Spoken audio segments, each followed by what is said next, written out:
Time now for a special takeover edition of Fallback.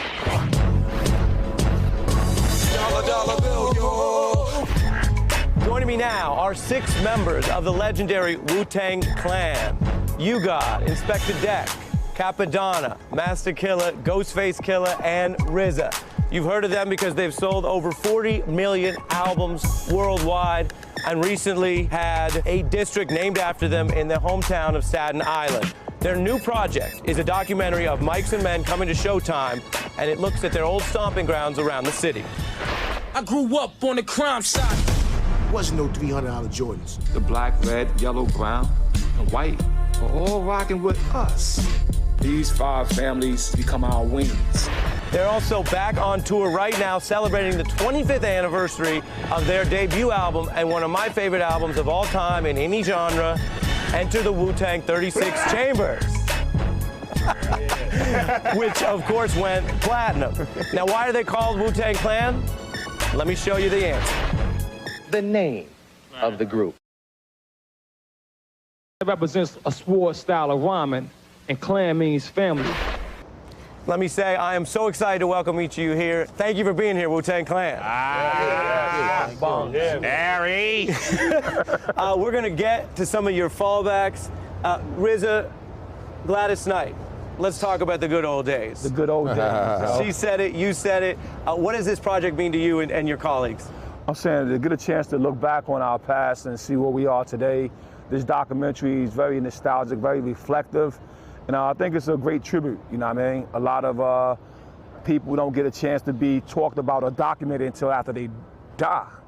You know, we're living and we get a chance to see it, and our children get to learn about the struggles we went through and the music that we created that brought us out of that struggle. When you look around right now, what or who needs to fall back? But what they need to fall back on is the food. This food is messed up.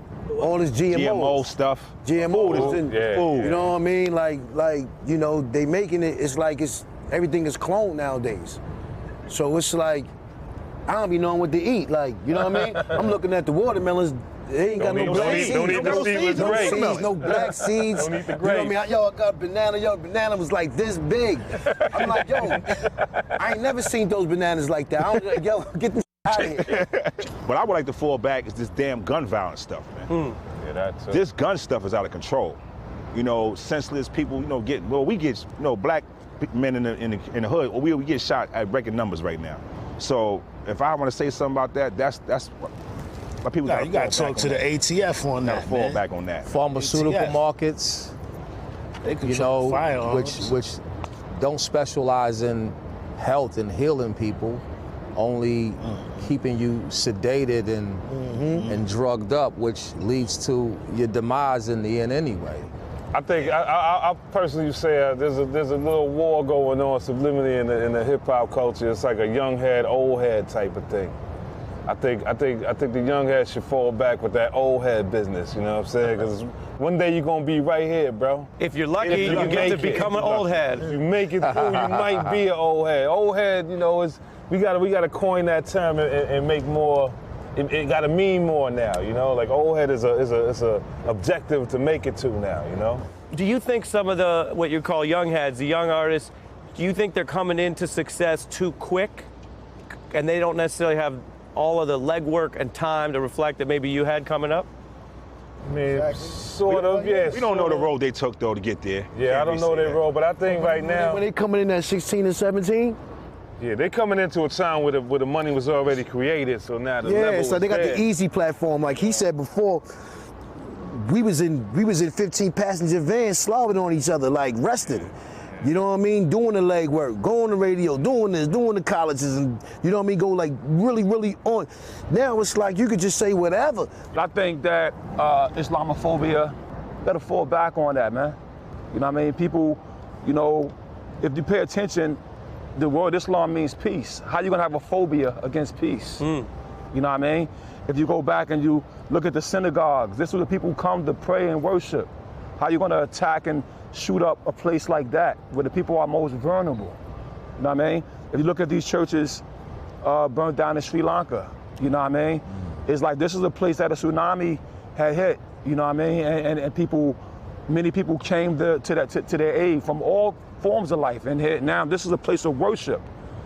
I don't care if you build yourself, a straw hut for worship. That's what it's for. It ain't for somebody to come, and then destroy that and destroy the people inside. So you need to fall back on that. Rizza, let's take a look at something you said on Election Day 2016. I'm not gonna, hire a painter to cook my dinner. You know what I mean? I'm gonna hire a chef. Yeah. And even though, so to me, Hillary is that chef for our country. Rizza, we've now had about 2 years of the Donald Trump presidency. Were you right? What do you think?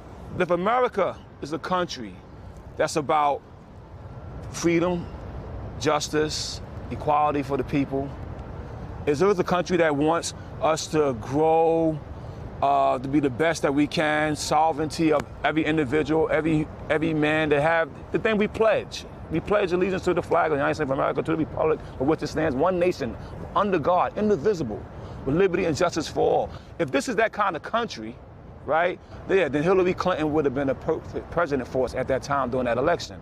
But if America is a corporation, and America is just a big company, then Donald Trump is a good guy to run it. Exactly, because he's a businessman. Exactly. Since I'm in the news, I'll push you on that.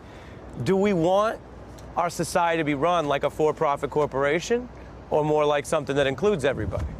I think for the long term, it's better to run it for something that includes everybody, because so let's go back to when the food is genetically modified. Okay, there's no chance of randomness. There's no chance for that wildflower to grow something new that becomes even more prosperous, right? It's now cookie cut, right? It's now every day it's so controlled, right? It's so controlled that the option of randomness doesn't happen. And if you don't have a random, right? The Y chromosome itself is a random, brother. Just think about that for a minute. Go to science on that. If they know what the Y chromosome is. Point being made is that we, if we're a country for the people. That I took a pledge when I was a kid, man. You took it, he took it, he took it. Our president had to take it. It was all part of our schooling. And it said that this is one nation under God, indivisible. So that word indivisible meaning we can't be divided. I can't call you white American, you can't call me black American, you call them Asian American, Latin American. No, it's American, baby. It's indivisible, so how can you divide it? But if you're dealing with a company and a corporation, yeah, we got departments. We got everything that divide everybody and send it around. And if that's the hustle, that's the hustle. I don't care who was the president. My community has not changed much, bro. That's right. Chicago has not changed much in our communities. No matter who's the president, bro, it's still violence, it's still drugs, it's still poverty. And it's still the same promise that it's going to be something different, and it has not changed. Exactly. So for us, we got to do what we got to do on our own. You know what I mean? Yeah. These were excellent fallbacks, and I'm not just saying that as a fan. I want to give a special thanks to Wu-Tang Clan, the new project on Showtime. Thank you so much for coming on The Beat. Check it out. Yeah, no doubt, brother. Right now in Brooklyn. Hey, I'm Ari Melber from MSNBC. You can see more of our videos right here, or better yet, subscribe to our YouTube channel below. You could have been anywhere in the world, but you're here with us, and we appreciate that.